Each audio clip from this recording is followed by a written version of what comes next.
जैसा आप बनना चाहते हैं वैसे नहीं बन पा रहे तो जानिए उसका असली कारण गौतम बुद्ध की इस कहानी से। नमस्कार दोस्तों, आप सभी का स्वागत है हमारे चैनल जो स्टॉक स्टोरीज में। दोस्तों, क्या आप जो बनना चाहते हैं वैसे नहीं बन पा रहे या जो आप चाहते हैं वैसा नहीं हो रहा, तो आज की यह कहानी आपके लिए ही है। दोस्तों, इस कहानी को ध्यान से अंत तक जरूर सुनना। आपको इस कहानी से कुछ ऐसा सीखने को मिलने वाला है जो आपकी लाइफ में बहुत काम आने वाला है, इसलिए इस कहानी को लास्ट तक जरूर सुने। एक गांव में गौतम बुद्ध का बहुत बड़ा आश्रम था। वहां पर एक प्रसिद्ध बौद्ध गुरु रहते थे। उनका एक शिष्य बहुत बोलता था। वह हर समय इधर उधर की बातें करता रहता। जब वह दान लेने के लिए जाता तो हर घर से एक नई कहानी लेकर आता और आश्रम के दूसरे शिष्यों को सुनाता। एक शिष्य की दूसरे से बुराई करता, चुगली करता और दूसरों के सामने अच्छा बनने का प्रयास करता रहता। खुद के मुंह से ही खुद की तारीफ करता और हमेशा ही खुद को गुरु के सामने सबसे बुद्धिमान और उत्तम साबित करने का प्रयास करता। वह खुद को सभी शिष्यों से अलग और श्रेष्ठ मानता था। उसका कहना था कि मैं एक अमीर घर का बालक हूँ। अगर मैं चाहता तो एक आरामदायक और सुविधाओं से भरा जीवन जी सकता था, लेकिन मैं यहाँ सब छोड़कर आया क्योंकि मुझे सत्य की खोज करनी है, खुद को जानना है, जीवन को जानना है। इसलिए मेरा त्याग तुम सबसे बड़ा है। एक दिन गुरु ने आश्रम के सभी शिष्यों को बुलाकर कहा, आप सभी को अगले 1 महीने के लिए कोई ना कोई संकल्प लेना है। इससे आपकी संकल्प शक्ति मजबूत होगी और आप में आत्मविश्वास का संचार होगा। आप सभी अपने सामर्थ्य के अनुसार कोई भी संकल्प ले सकते हैं और यदि 1 महीने से पूर्व आप में से जिसका भी संकल्प टूट जाएगा तो वह अपनी पुरानी दिनचर्या में वापस आ जाएंगे। सभी शिष्यों ने अपनी शक्ति के अनुसार छोटे बड़े संकल्प लिए और गुरु को अपने अपने संकल्प के बारे में बताकर वहां से चले गए। लेकिन वह शिष्य जो खुद को सबसे अलग और बड़ा दिखाना चाहता था, वह सीधे गुरु की कुटिया में पहुंच गया और बोला, मैं कोई छोटा मोटा संकल्प नहीं लेना चाहता, बल्कि खुद की ही जैसे एक बड़ा और महान संकल्प लेना चाहता हूँ। कृपया आप ही बताएं क्या संकल्प लेना चाहिए। उसकी यह बात सुनकर गुरु मुस्कुराए और बोले, क्या तुम मेरे द्वारा दिए गए संकल्प को पूरा कर पाओगे? क्या तुम्हारे लिए उसे पूरा करना संभव होगा?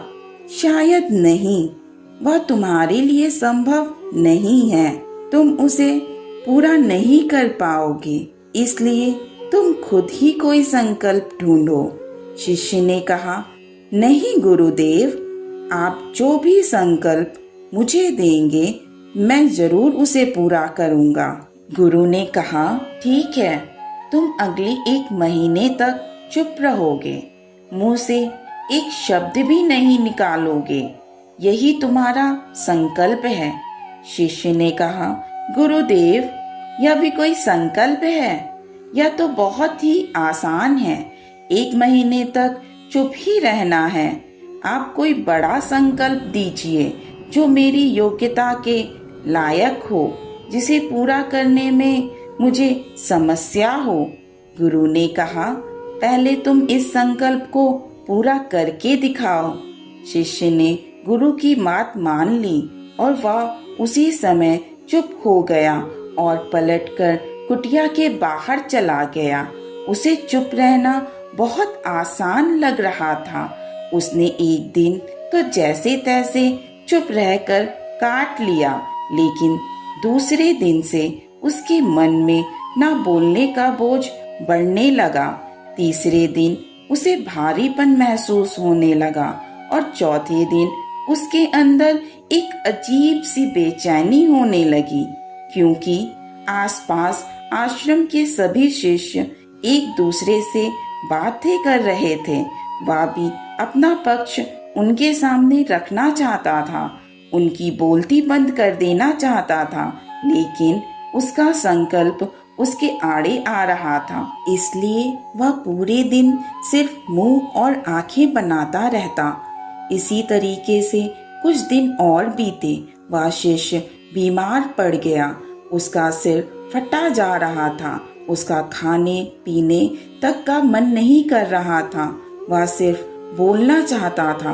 वह गुरु के पास गया और उनके सामने बैठकर लिखकर उन्हें बताया, गुरुदेव, मैं बोलना चाहता हूँ। बिना बोले मुझे सांस नहीं आ रही। मेरा दम घुटता जा रहा है। मैं अंदर ही अंदर पागल हुआ जा रहा हूँ। मैं क्या करूँ? संकल्प तोड़ दूं क्या?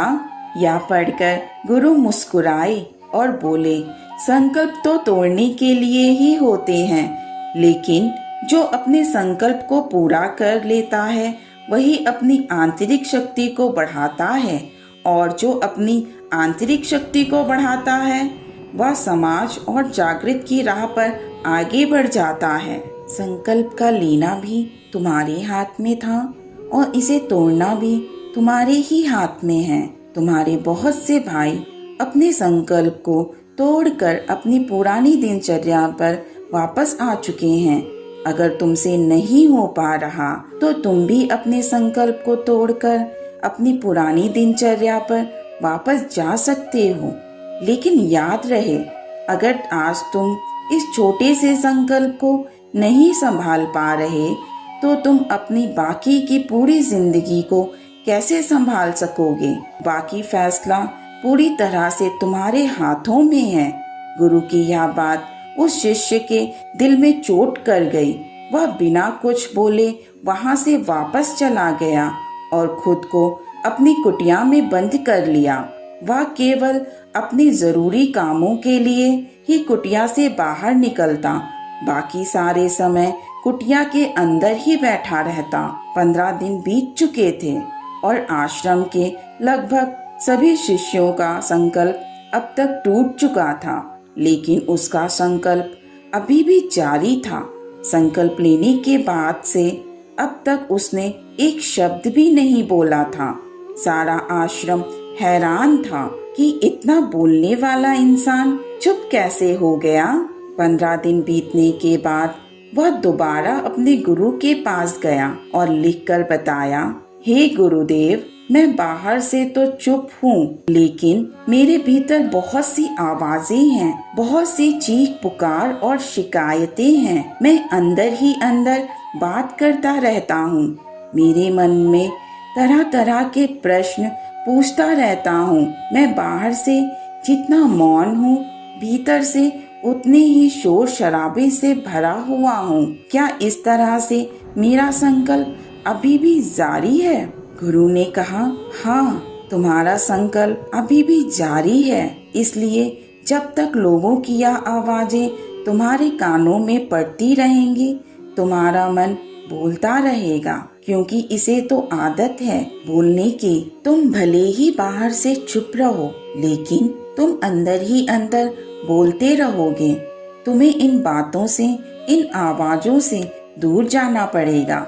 शिष्य गुरु को प्रणाम कर वहां से चला जाता है और सुबह होते ही अपनी कुटिया छोड़कर जंगल की तरफ चला जाता है। कई दिन बीत जाते हैं। संकल्प का समय भी पूरा हो जाता है, लेकिन शिष्य लौटकर नहीं आया। आश्रम के सभी शिष्यों को डर था कि कहीं जंगली जानवरों ने उसे खा ना लिया हो। इसी बीच उसे ढूंढने की बहुत कोशिश की गई, लेकिन वह नहीं मिला। सभी गुरु भाइयों ने मान लिया था कि जंगली जानवरों ने उसे अपना शिकार बना लिया है, लेकिन गुरु को ऐसा नहीं लगता था। एक दिन आश्रम का एक अन्य शिष्य गुरु के पास आया और बोला, गुरुदेव, हमारे उस अधिक बोलने वाले भाई के साथ क्या हुआ होगा? क्या जानवर ने उसे मार दिया होगा।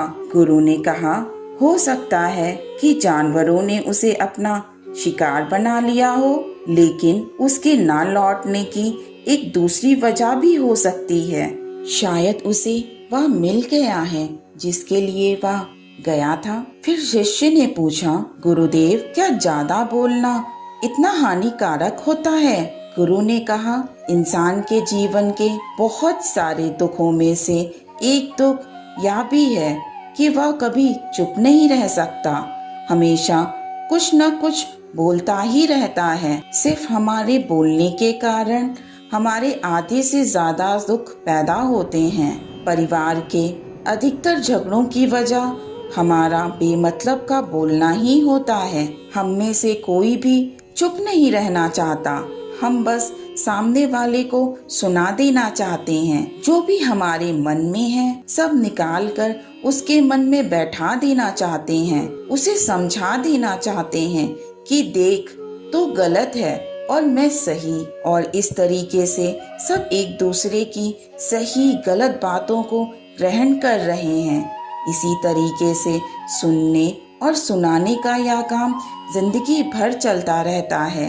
लेकिन इसी नासमझी में हम अपना समय, अपना जीवन, अपनी समझ और सबसे महत्वपूर्ण वह कीमती पल जो जिए जा सकते हैं, जिसको अनुभव किया जा सकता है, जिसमें आनंद को प्राप्त किया जा सकता है, यह सब खो देते हैं। लेकिन इसके बदले हमें मिलता क्या है? कुछ नहीं, सब व्यर्थ और बर्बाद हो जाता है। इस पागलपन में हमने क्या खो दिया, इसका एहसास केवल कुछ ही लोगों को हो पाता है। बाकी लोग जैसे उन्हें अपने आने का पता नहीं, वैसे ही उन्हें अपने जाने का भी पता नहीं चल पाता।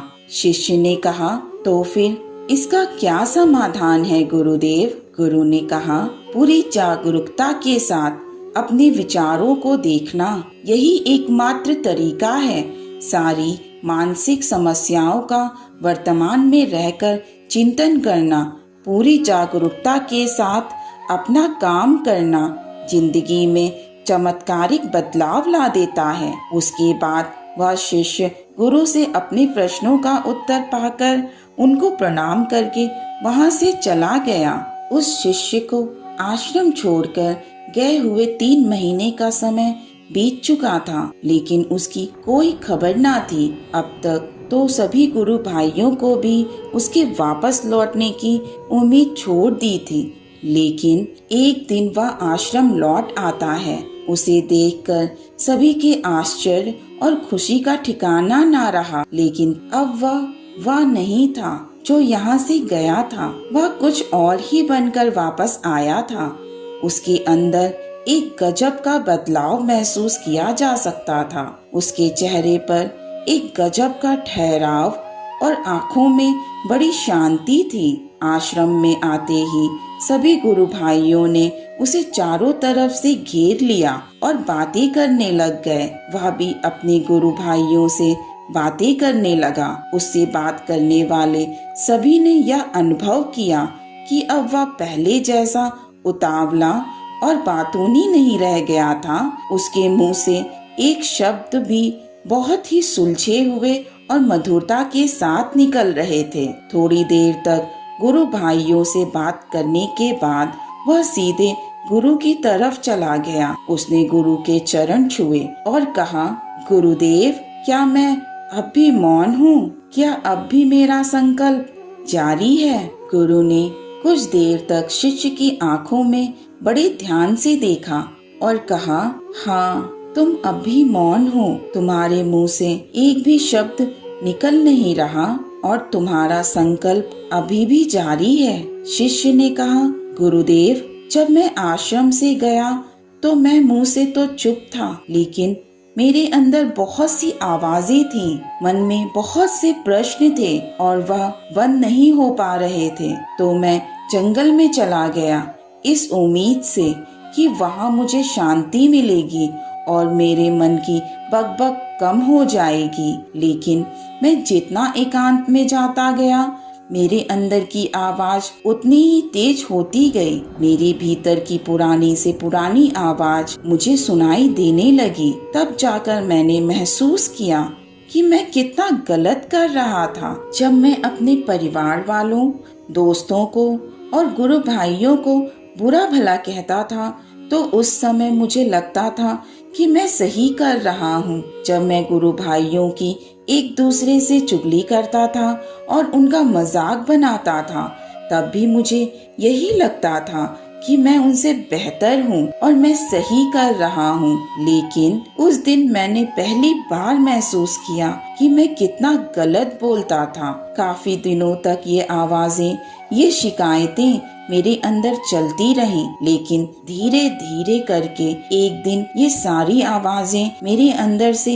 समाप्त हो गईं। अब मैं भीतर से भी मौन हो गया। उस घने जंगल में बाहर से कोई बोलने वाला था नहीं और भीतर कोई आवाज बची ही नहीं थी और मैं उस दिन पहली बार मौन का सही अर्थ समझा। मेरे चारों तरफ बहुत शांति थी। हालांकि अभी भी कुछ आवाजें आ रही थी जो पहले भी आती थी, लेकिन मैं उन्हें सुन नहीं पाता था। पर अब वह सभी आवाजें मुझे स्पष्ट रूप से सुनाई दे रही थी। हवा के चलने की आवाज, चिड़ियों के चहकने की आवाजें और पानी के बहने की आवाज, ये सभी आवाजें मैंने पहली बार पूरे होश पूर्वक सुनी। अपने चारों तरफ इतनी शांति मैंने पहले कभी महसूस नहीं की थी। तो इस शांति को भंग करने के लिए मैंने पहली बार अपने मुंह से कोई शब्द निकाला और मैं चिल्लाया, हे ईश्वर, ये कैसी शांति है? सभी कुछ इतना शांत क्यों है? ऐसा क्या हो गया? लेकिन मेरे चिल्लाने के बाद भी शांति भंग नहीं हुई। सब कुछ पहले जितना ही शांत था, बाहर भी और भीतर भी। हे गुरुदेव, मैंने अपने गुरु भाइयों से बातें की, मैंने आपसे बात की, मैं बोल रहा हूँ, मैं चल रहा हूँ, मैं सब कुछ देख रहा हूँ, लेकिन मैं अपने भीतर एकदम एकांत में हूँ। मैं मौन हूँ, भीड़ में होता हूँ तब भी भीतर से अकेला एकांत में होता हूँ। जब मैं खुद में भी शोर करना चाहता हूँ तब भी एकांत में ही होता हूँ। अब सब दिखाई पड़ने लगा है, सब सुनाई पड़ने लगा है। गुरु ने कहा, जब तक हम बाहर की तरफ बोलते रहेंगे भीतर अशांति ही रहेगी, लेकिन जिस दिन हम भीतर की तरफ मुड़ जाएंगे तब हमारे मुंह से कुछ भी निकलेगा, हम शांत ही रहेंगे। दुनिया में जितनी भी बुराइयां हैं ज्यादातर हमारे बोलने से ही उत्पन्न होती हैं, क्योंकि हम चुप रहना नहीं चाहते।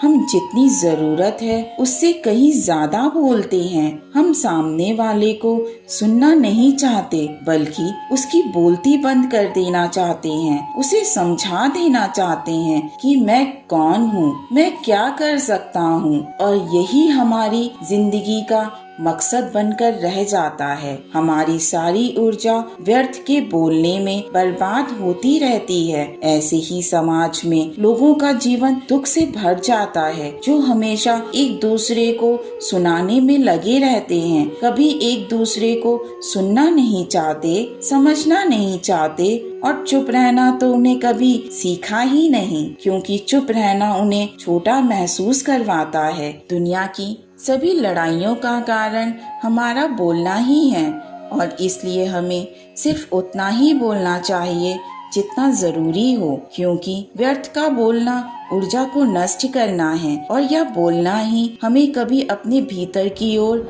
लौटने नहीं देता, क्योंकि यह हमें बाहर की ओर खींच कर रखता है, और बाहर है ही क्या इस संसार के अलावा। लेकिन अगर अपने भीतर के संसार की ओर मुड़ना है तो इस मुंह को बंद ही रखना चाहिए। इसलिए जितने भी बुद्ध हुए, महात्मा हुए, आत्मज्ञानी हुए, वह सभी एकांत की ओर भागे, ताकि उन्हें न ज्यादा बोलना पड़े, ज्यादा न सुनना पड़े। वह एकांत में रहें और शांत रहे, इसलिए आसानी से भीतर की यात्रा कर पाए। लेकिन अगर कोई चाहे तो इस संसार में रहकर भी एकांत में रह सकता है, शांत रह सकता है, लेकिन इसके लिए उन्हें अपनी ऊर्जा बचानी होगी, जिसे अब तक वह अपने व्यर्थ के शब्दों में बर्बाद कर रहे थे। तो दोस्तों, इस कहानी की सीख यही है कि व्यर्थ का बोलना ऊर्जा को नष्ट करना है। ज्यादा और व्यर्थ बोलना ही हमें अपने भीतर की ओर लौटने नहीं देता, क्योंकि यह हमें बाहर की ओर झुकाए रखता है। और जिन्हें भीतर की यात्रा करनी है, उन्हें अपने मुंह को बंद ही रखना चाहिए। चुप रहना कभी कभी सबसे शक्तिशाली उत्तर हो सकता है। चुप रहने से हम अनावश्यक तर्क वितर्क और हिंसा से बच सकते हैं। हमें दूसरों के शब्दों और कार्यों पर प्रतिक्रिया करने से पहले सोचने का समय भी देता है। चुप रहना हमें अपनी भावनाओं को नियंत्रित करने और अधिक स्पष्ट रूप से सोचने में भी मदद कर सकता है। इसलिए अगली बार जब आप किसी ऐसी स्थिति में हो जहां आप क्रोधित या ज्यादा उत्तेजित महसूस कर रहे हो, तो एक गहरी सांस लें और चुप रहने का प्रयास करें। आप आश्चर्यचकित हो सकते हैं कि आपकी चुप्पी कितनी शक्तिशाली हो सकती है। कहानी पसंद आई हो तो लाइक करें, शेयर करें अपने दोस्तों के साथ। हमारे चैनल को सब्सक्राइब करें, जिससे हम फिर मिल सकें एक नई मोटिवेशनल कहानी के साथ। तब तक अपना और अपनों का बहुत ख्याल रखें। नमो बुद्धाय।